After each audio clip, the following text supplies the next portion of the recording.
Hi guys, I thought I'd read you a story today from the World's Worst Teachers book by David Walliams. My year fours love this, so I thought I would read you one of the stories. Today, the story I'm going to read is Mr. Phobe's Fear. Not all of the world's worst teachers are villains. Some are just very, very, very bad teachers. This is a story of a very, very, very, very, very bad teacher. A teacher so bad, in fact, that he never, ever taught. A teacher who doesn't teach. What nonsense is this? Please let me explain. Mr. Phobe was a head teacher. Mr. Phobe was in many ways a model teacher.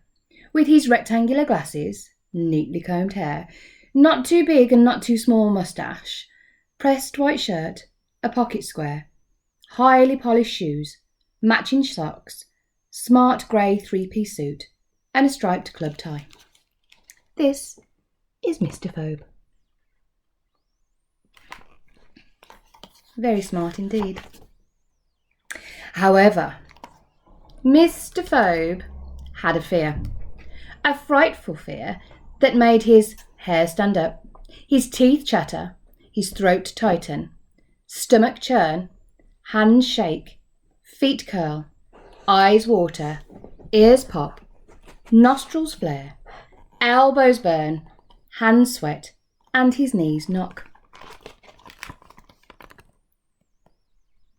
Poor Mr. Phobe.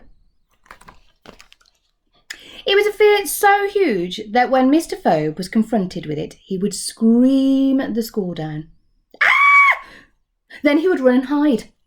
The headmaster had hiding places all over the school. Under his desk, in the cleaning cupboard, behind some books on a shelf in the library, up a climbing frame, in a trophy cabinet, inside a tuba, inside the lost property baskets under some smelly socks, under the dinner lady's apron, under a pile of leaves, and inside a drawer. Mr. Phobe would do absolutely anything to get away from what terrified him the most. So what was he so scared of? I will tell you. Children. That's right. The headmaster had a terrible fear of children. Children just like you. But how could this be? A teacher scared of children? Surely it's the other way round. Children should be terrified of teachers. Not in this case. Very strange, Boo. Please let me take you back in time. 50 years ago to the day when this story begins. It was Mr. Phobe's very first day as a teacher. He was just 21, fresh out of teacher training college, and ready to take on the world. Mr. Phobe started as a supply teacher, which is stepping in at a school where one of the teachers is off sick. Or more likely, had been driven mad by the pupils. Little did he know that on his very first day of work, the young Mr. Phobe was being sent to the school with the worst behaved children in the entire world. Hell's Bells School for horrible boys. At this school, if it could be called a school, it was more like a boys' prison, one where the prisoners were in charge. The pupils ran riot. There were food fights every lunchtime in the dinner hall. Splat. Running battles in the sports hall. Bish bash bosh. Explosions in the science block. Kaboom! Football games in the classrooms. Smash. Paint splashed all over the art room. Splosh. Clumps of wet bog rolls stuck to the ceiling of the toilet. Split. Heavy metal blaring from the music room. Skateboard racing in the corridors. Whiz. A crocodile that had been borrowed from the local zoo lurking in the pond. Snap. Food trays used as sledges on the stairs. Clunk, clunk, clunk. And dinner ladies tied to goalposts. Help! Needless to say, teachers didn't last long at Howl's Bells. The average length of time any of them stayed at the school was 2 days.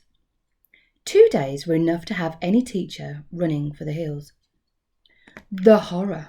The horror! They would cry as they fled. As well they might. The young Mr. Phobe knew nothing about the terrible reputation of Howl's Bells. All he knew when he woke up in the morning and received the telephone call was that he was replacing a Mr. Mildmanner. He was a history teacher who had mysteriously disappeared on a rare Howl's Bells school visit to a medieval castle. That fateful morning, Mr. Phobe marched confidently into the history classroom at Howl's Bells. His shiny new briefcase was swinging in his hand, his rolled-up umbrella was tucked under his arm, and he was humming a happy tune to himself. This was what all those years of hard work at college had been leading up to. Mr. Phobe was now a fully qualified teacher. He was ready to change lives, shape young minds, be a role model to generations of children. The teacher took a deep breath, smiled broadly, and flung the classroom door open. The poor man hadn't even muttered a word when a bucket of custard fell from the top of the door. Clatter, splat. Now, not only was he covered from head to toe in thick yellow goo, but he had 30 terrors pointing and laughing at him. Ha ha ha! The Howl's Bells boys were starting to be whole. It was as if they'd been living wild in the jungle all their lives, having been looked after by a troop of apes. Hair was long and unwashed. Long trousers had been torn into shirts. Knees were scrabbled, shoes were scuffed, shirts were grubby and ripped. Ties were tied round their head, glasses were cracked, blazers had been abandoned, eyes were blackened, teeth were missing.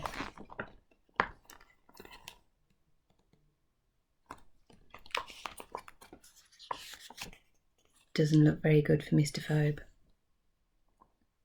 Poor Mr. Phobe felt like bursting into floods of tears at being coated in custard, but decided it was best not to react. That was exactly what these monsters wanted. To see their latest victim cry or shout or run straight back out of the classroom. So Mr. Phobe decided to completely ignore what had just happened. He marched over to the chalkboard, squelch, squelch, squelch, and turned to face the class. Good morning, he began. No, he thought. His voice had come out all high and wavering because he was nervous.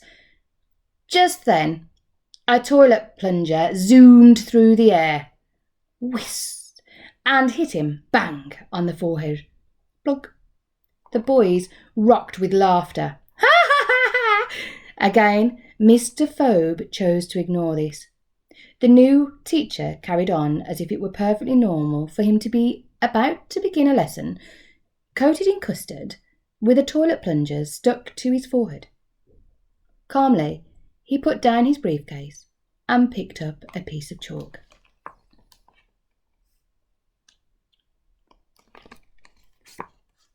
Poor Mr. Phobe. We'll find out what happened to Mr. Phobe later on. Hope you've enjoyed this part of the story, and I'll speak to you soon.